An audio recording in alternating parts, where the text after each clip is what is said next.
So hello everyone, in this video we will be continuing with our regular DSA problem solving series, and the agenda of today's video is to check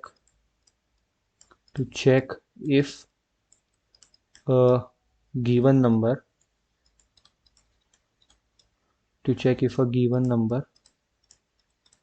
is a power of 2 or not. So we need to check if a given number is a power of 2 or not.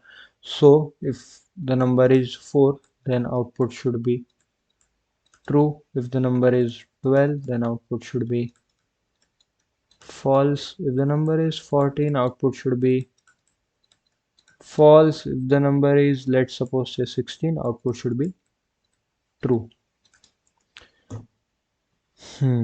What if the number is 8? Output should be true. And what if the number is, let's suppose, say 6? Output should be false.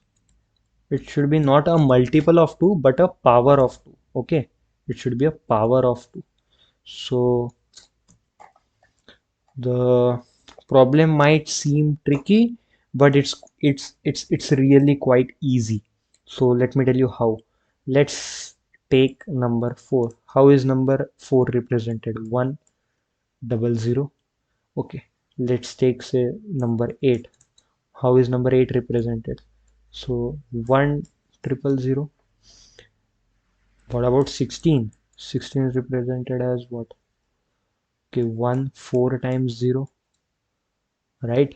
So you might note a pattern that every time when a number is power of 2, there is just one single bit here, and rest all bits are, like, bits to the right of it are 0 and bits to the left of it are 0, like just one set bit, one single bit.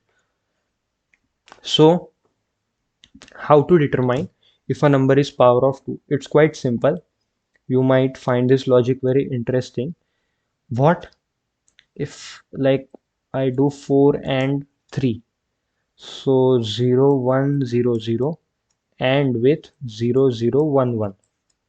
So 0 and 0 is 0, 1 and 0 is 0, 1 and 0 is 0, 1 and 0 is 0.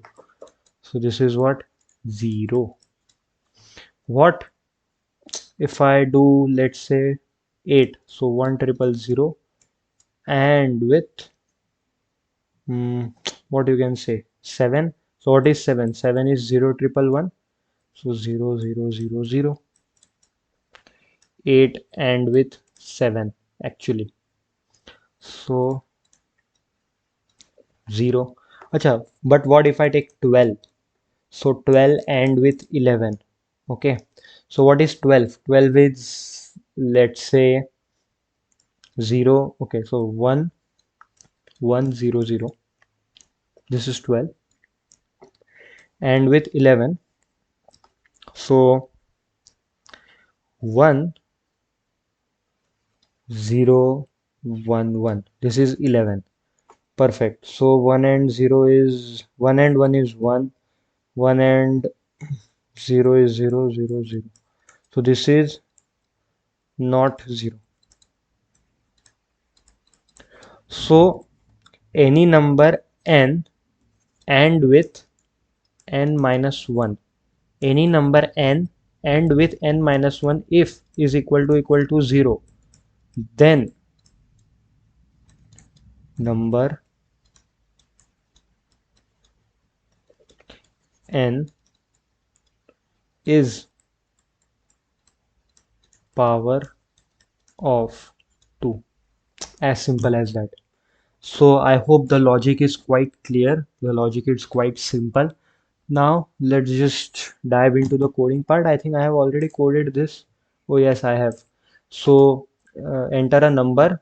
We will take a user number from input and we will pass it in the checknum function. And checknum is basically a boolean type of function. So if num and with num minus 1, num and with num minus 1, if is equal to 0, then in this case we will return true. true, because yes, the number is power of 2, else we will return false. And if it is returning true, then yes, the num is power of 2, and else num is not the power of 2. Perfect. Let's just try to run this. We have been asked to enter a number. Let's say suppose 55. So 55 is not a power of 2. But what if I enter something else like 64? 64 is power of 2. So yes, 64 is power of 2. So the code is working perfectly. Um, it's a small boolean type function. I think the logic should be quite clear, and this is how we would code this.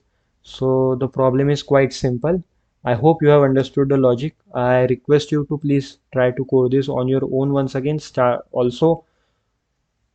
maintaining notes, and thank you for watching till end. If you think I have made any significant contribution to your logic building, please do consider subscribing, and I will see you in the next one. Thank you.